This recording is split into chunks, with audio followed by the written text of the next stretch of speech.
Bien, mesdames et messieurs, Karl Kadosh, cher ami, cher président, monsieur Kalfa, vous savez que comme chaque année,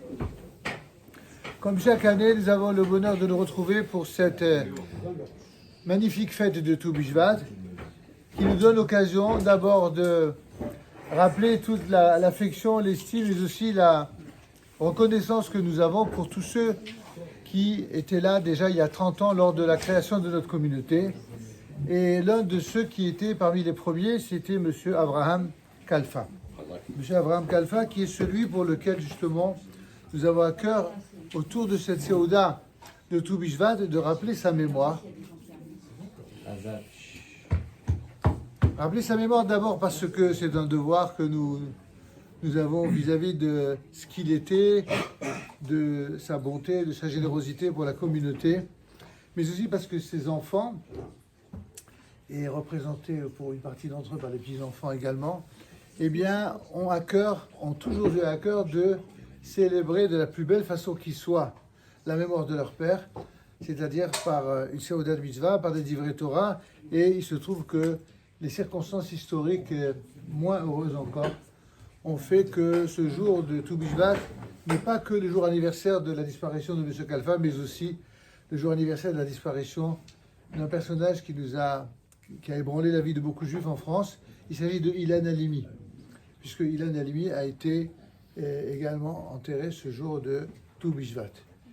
Ilan, qui veut dire, comme vous savez, un arbre, et c'est tout un symbole, puisque le nouvel an de l'arbre, qui s'appelle Rosh Hashanah la Ilan, en hébreu moderne d'aujourd'hui, ils disent la Ilanot, le nouvel an des arbres, mais en vérité, dans la Mishnah, il n'y a pas l'expression nouvel an des arbres, mais nouvel an de l'arbre.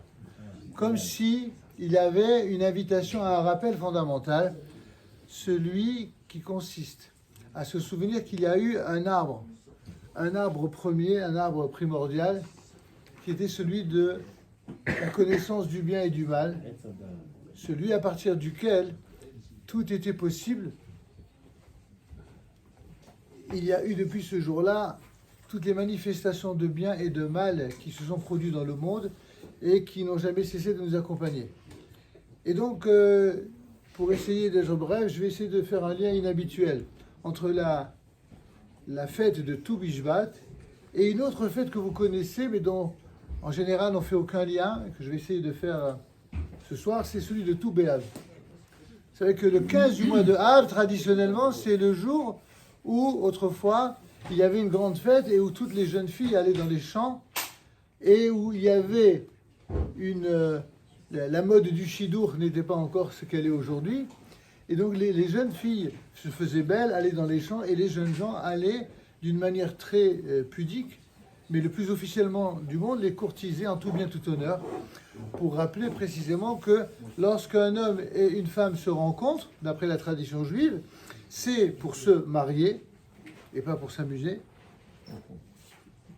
et ensuite pour fructifier, pour avoir des enfants. Et donc c'est là le lien qu'il y a entre Tou B'Av et Tou Bishvat. De la même manière que Tou Bishvat, c'est un rappel de ce qu'il y a un renouvellement de la terre dont la sève va revivifier en Eretz Israël, une fois que toutes les récoltes ont bien démarré, que surtout toutes les pluies ont cessé en Eretz Israël. Alors, il va y avoir ces fruits nouveaux, ces fruits qui sont symbolisés non seulement par les bébés, ça tombe bien puisqu'il y a mon petit-fils qui vient d'arriver, là je vois, et un petit-fils qui est né à Jérusalem et qui est avec nous ce soir avec sa maman et son papa et les grands-parents, que voilà, on est très heureux d'associer. Et c'est quel beau je dirais, symbole que d'associer justement la fête de Tou Bishvat à un renouveau. Vous savez, le contraire de l'égoïsme, vous savez qu'est-ce que c'est? C'est le mariage et d'avoir des enfants. Ça, c'est le contraire de l'égoïsme. Et le message essentiel de Tou Bishvat, c'est comment créer un univers pour qu'après soi, il y ait quelque chose, et plus précisément des êtres à qui on va transmettre. On va transmettre de l'amour, mais on va transmettre également la joie de vivre et on va transmettre le désir de construire. Voyez-vous, en Eretz Israël aujourd'hui, il y a des gens qui, malheureusement, ont enseigné à leurs enfants l'amour de la haine. l'amour de la destruction, l'amour même de la mort. Eh bien, tout Bishvat, c'est tout le contraire de cela. C'est l'amour de la vie, c'est l'amour de la construction, l'amour de la réalisation et l'amour des fruits. Alors, c'est pour ça que j'ai dit c'est la première fois que je vois mon petit-fils ici. Hein. C'est bien. Je pense qu'il aurait été content, hein, votre père. Je terminerai simplement par dire que il y a, dans ce fameux verset qui rappelle les 7 espèces par lesquelles la terre d'Israël a été glorifiée, il y a 7 espèces, comme leur nom le dit, Eres Hita Us'ura. Donc c'est une terre qui a du blé et de l'orge, et Geffen, ainsi que de la vigne, Te'ena et Rimon. Te'ena, c'est les figues, Rimon, c'est la grenade. Il y en a qui suivent, c'est bien. Eres Zetchem et Doubash, c'est également une terre où il y a Zaït, les olives, et Dvash. Dvash, il s'agit du miel de date. Et on se pose la question, pourquoi y a-t-il 2 fois le mot Eretz? Pourquoi on n'a pas dit une seule fois Eretz? La terre où il y a ces 7 fruits. Il y a 2 groupes de plantations. Une où l'on parle de Eretz Hita Us'ura avec Geffen U'Te'ena Rimon, il y en a 5. Et ensuite, il y a à nouveau le mot Eretz, suivi de 2 espèces. Vous verrez ça dans le verset, mais c'est absolument passionnant. Et évidemment, ça n'a pas manqué aux kabbalistes qui disent il était tellement facile de dire la terre d'Israël avec les 7 espèces. Non, on parle de la terre avec 5 espèces et la terre avec 2 espèces. Et mes chers amis, je ne vais pas vous faire attendre davantage. La raison pour laquelle ça a été exprimé dans cet ordre-là, c'est pour nous enseigner, nous dit la Gemara, qu'il y a une manière de faire les brachot et de donner honneur à des fruits par rapport à d'autres. Et c'est quoi donner honneur? C'est faire passer dans l'ordre des bénédictions eh bien, les fruits qui sont le plus proches du mot Eretz, de Eretz Israël. Le problème, c'est qu'on vient de dire qu'il y a 2 fois le mot Eretz de Eretz Israël. Il y a une première catégorie de 5 espèces et une deuxième catégorie de 2 espèces. Alors, si on me dit qu'il faut commencer d'abord par les fruits qui sont proches du mot de Eretz Israël, on va avoir un problème. 5 et 2, ça veut dire quoi? Ça veut dire qu'on va commencer par les premiers de la liste, 1, 2, et ensuite l'autre mot Eretz, il y aura à nouveau 1, 2, et après 3, 4, 5. Je sais que vous n'avez pas forcément compris ce que je dis, mais je vais le dire de manière simple. Si vous avez 5 plus 2, et qu'on vous dit qu'il faut dire en premier pour la bracha ceux qui sont le plus proches du mot Eretz, ça veut dire que, étrangement, on aura une première série de 2 catégories, ou de plus de 2 fruits, et une deuxième catégorie de 2 fruits à nouveau, parce que les 2 sont proches du mot Eretz de Eretz Israël. Et seulement après, on aura le 3, 4, 5. Et pourquoi toute cette complication? Pourquoi ainsi? Et regardez la réponse que nos maîtres nous convient à méditer, que je vous invite à partager. Vraiment. Les 5 premiers de la liste correspondent aux 5 types de juifs par rapport à leur relation à la Torah et à la terre d'Israël. C'est pour ça qu'il y a 5. 5 en rapport avec les 5 parties de la Torah. Donc, par rapport à Eretz Israël, vous avez des gens qui, dans leur rapport à la terre d'Israël et à la Torah, ils se situent à un niveau qui est très différent. Il y a ceux qui sont très pieux et qui sont très proches aussi d'Eretz Israël. Quels sont ceux qui sont vraiment pieux? Ce sont ceux qui sont proches d'Eretz Israël. Mais parmi ceux qui sont proches de la Torah, il y a des gens qui ne sont pas si proches que cela d'Eretz Israël. Il y a même des gens qui inventent des raisonnements assez inattendus, selon lesquels eh bien, il vaut encore mieux être proche de la Torah en dehors d'Israël, plutôt que d'être en Eretz Israël. Alors justement, le chidouche de la Gemara, c'est de dire le contraire. Que s'il y a 5 espèces, donc 5 catégories de gens qui entretiennent des rapports avec la Torah, avec la terre d'Israël, à 5 niveaux différents, les 2 qui sont proches d'Eretz Israël, mais qui malheureusement ne sont pas proches de la Torah, ces 2-là, eh bien, ont une bracha, c'est-à-dire un droit de kavod, qui passe juste après ceux qui sont liés à la fois à la Torah et à la terre d'Israël, et ils passent avant ceux qui sont liés à la Torah et à la terre d'Israël, mais qui sont plus éloignés dans leur rapport à la terre d'Israël. Alors pour le dire d'une manière tellement plus simple, c'est que vous avez toutes les catégories possibles et imaginables de juifs. Mais quels sont ceux qui seront les juifs de demain, puisqu'on a parlé de fruits, on a parlé de générations futures? Quels sont ceux qui vont construire l'âme de Knesset d'Israël, de l'Assemblée d'Israël? Sont ceux qui sont à la fois proches et de la terre et de la Torah.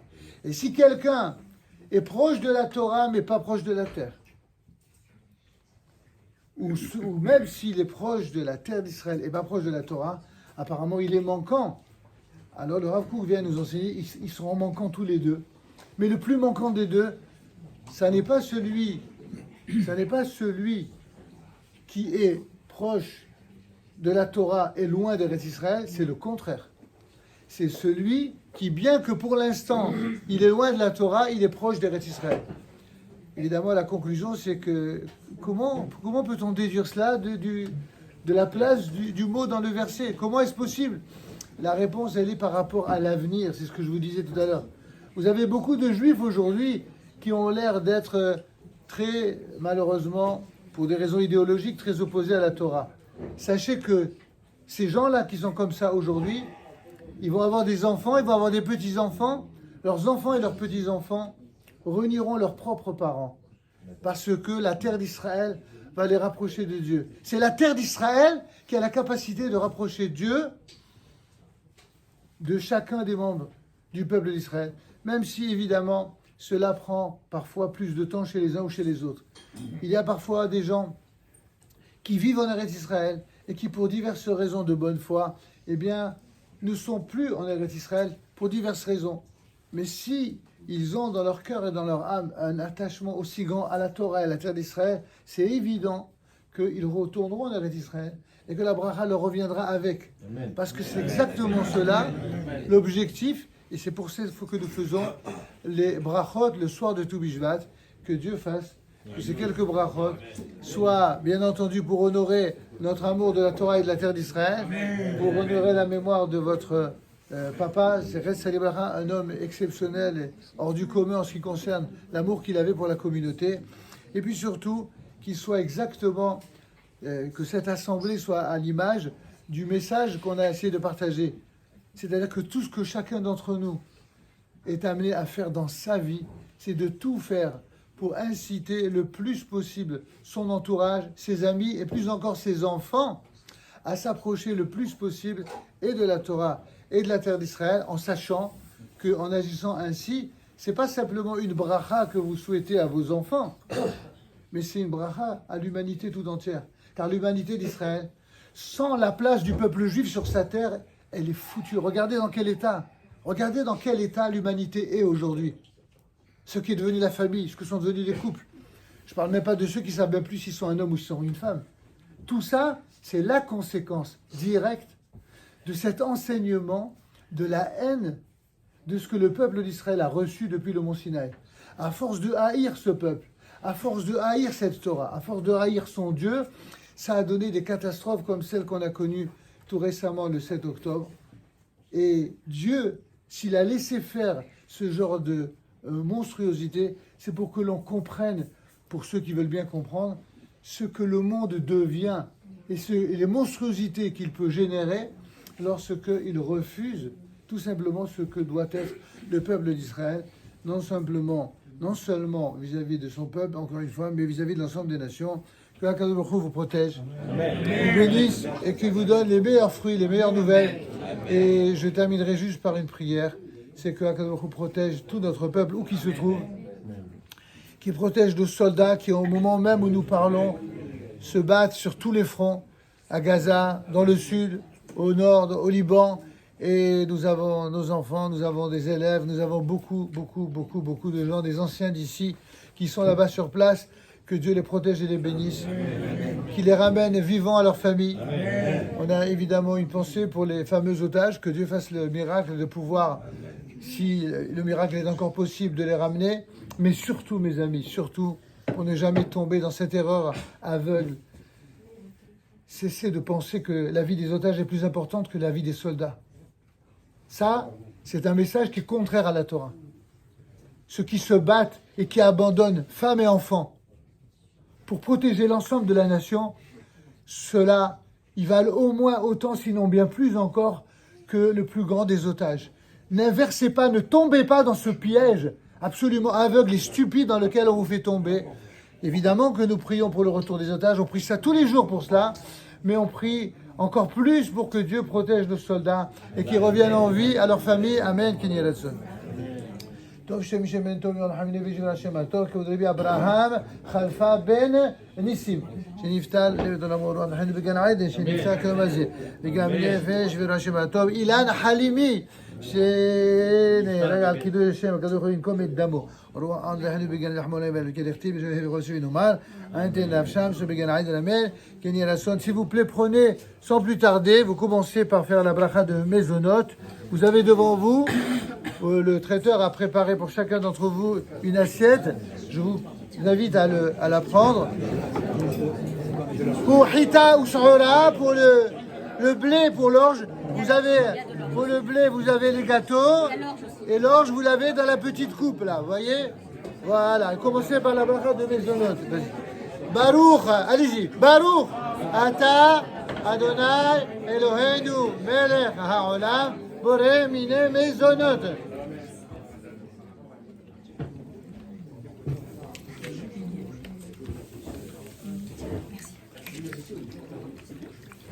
Donc vous avez pris le blé et maintenant l'orge. Puis habituellement l'orge n'est pas tellement un aliment comestible tel quel. C'est pour ça qu'il a été mélangé, je crois, à de la crème chantilly ou quelque chose pour que ce soit plus agréable. Alors allez-y. C'est juste pour la symbolique. C'est bien ça. Vous avez ou pas? Ouais.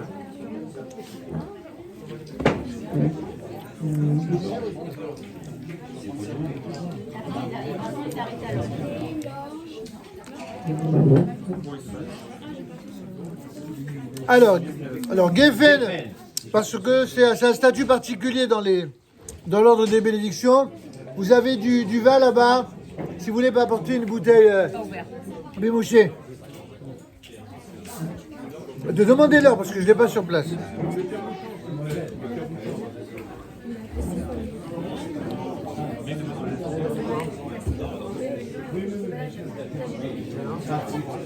Bon, en attendant qu'on récupère les tire-bouchons. Quoi vous avez? On n'a pas de tire-bouchon. Ah ouais, le tire-bouchon. Ah ben ça, il faut qu'on le demande. Très bien. C'est pas grave. Khazak. Oui, mais. Voilà. Où est-ce qu'il est passé, Dave? Il est pas resté? Appelle pas.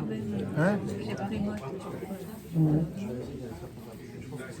Alors, pour ceux qui ont la possibilité d'ouvrir la bouteille, faites-le s'il vous plaît et pensez à vos voisins pour le donner à chacun. On va faire la bracha de Boré Pele Geffen. Voilà. Voilà. Juste un petit peu, il ne s'agit pas de se saouler, c'est juste pour la bracha. Allez-y. Tenez. Voilà, voilà. On donne un petit peu. Oui, bien sûr.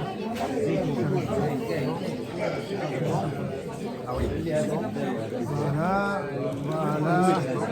Allez-y, voilà, très bien, c'est parfait. Voilà, tenez, on y va. Allez, on y va. Faites passer, s'il vous plaît. Mais voilà. Bon, elle fait passer. Prenez, voilà. Myriam. Ah, non, mais Tiens. C'est pas pour toi, c'est pour mon petit-fils. alors tu peux donner dedans et Allez, Sabri Maranan. Baruch Ata Adonai Eloheinu Melech HaOlam Boré Feri HaGeffen.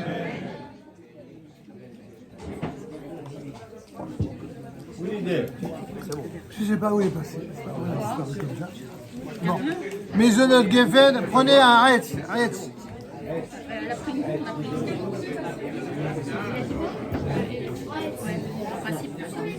Les olives. Rappelez-vous, on doit faire celui qui est le plus proche du mot Eretz. On a fait les deux premiers, maintenant prenez les olives. Les olives. Baruch Ata Adonai Eloheinu Melech HaOlam veri ha'etz.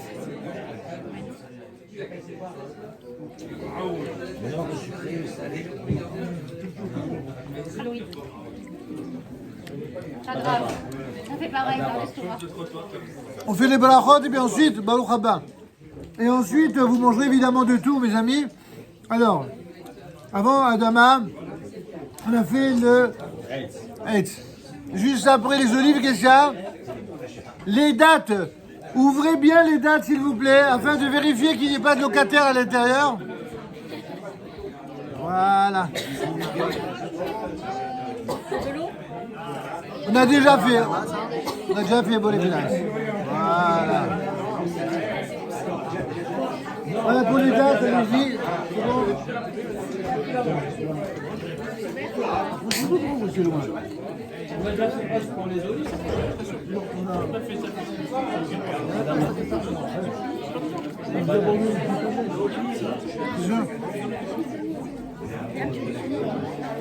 Alors maintenant qu'on a fait pour les dates, avant d'Adama d'abord, on retourne dans l'ordre du Passouk.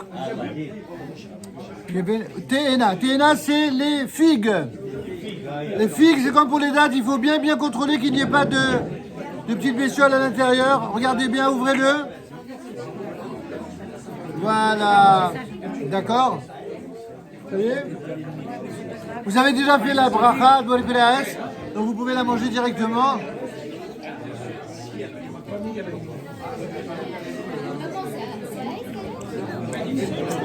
Déjà? Vous goûtez, c'est une ciboula. De Ségoula, oui. C'est vrai, c'est un bon goût. De Ségoula, bien sûr. Comme le fait remarquer mon gendre, vous savez, la raison pour laquelle on respecte un ordre dans le verset, c'est parce que chaque fois que vous allez consommer un fruit d'Eretz Israël en associant toutes les symboliques du fruit, vous allez recueillir une bracha spécifique pour chacun d'entre vous. Et les brachot, c'est la seule chose qui est jamais de trop. C'est vrai. Je suis en présence de mon médecin. Hein. Alors on y va. Après la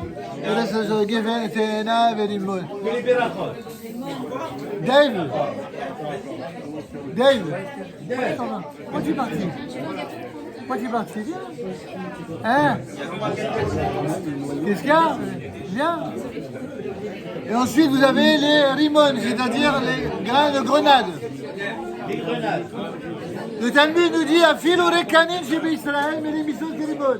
Même les juifs qui sont apparemment les plus anodins sont remplis de mitzvot comme les grains d'une grenade. Et c'est pour ça qu'on se rend également.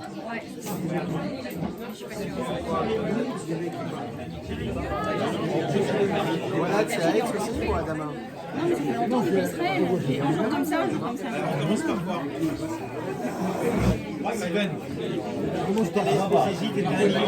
maintenant tu viens, tu dis religion, on ne t'entend plus.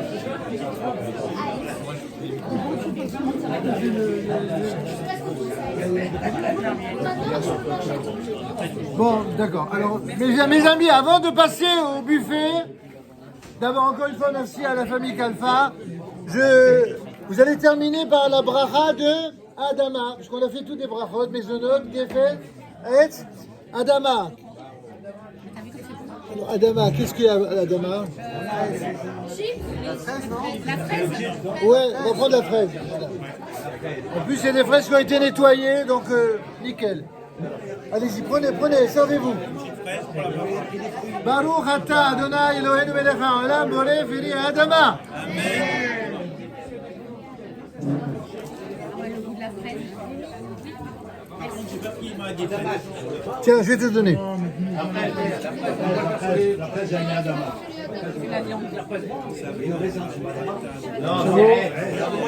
Amen. Mes amis, vous terminez par la bracha de Sheh Hakol. Mais comme on a vu, on a fait la bracha sur le vin. Comme on a fait la bracha sur le vin, on fait Sheh Hakol sur du solide. Pas sur de l'eau, justement. Le vin nous rend quitte de toutes les boissons. Donc voilà, il faut prendre. Prenez n'importe quel Sheh Hakol, de saumon, alors de la charcuterie, ce que vous voulez. Vous faites la bracha de Sheh Hakol. Allez-y, Baruch. Ata Adonai Eloheinu melech haolam shehakol nihya bidbaro.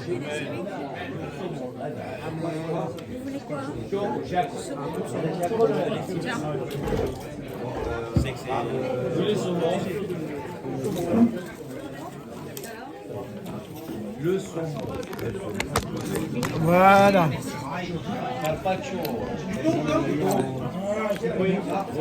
Bien. Le CDR a été fait, donc maintenant on va garder juste un petit souvenir.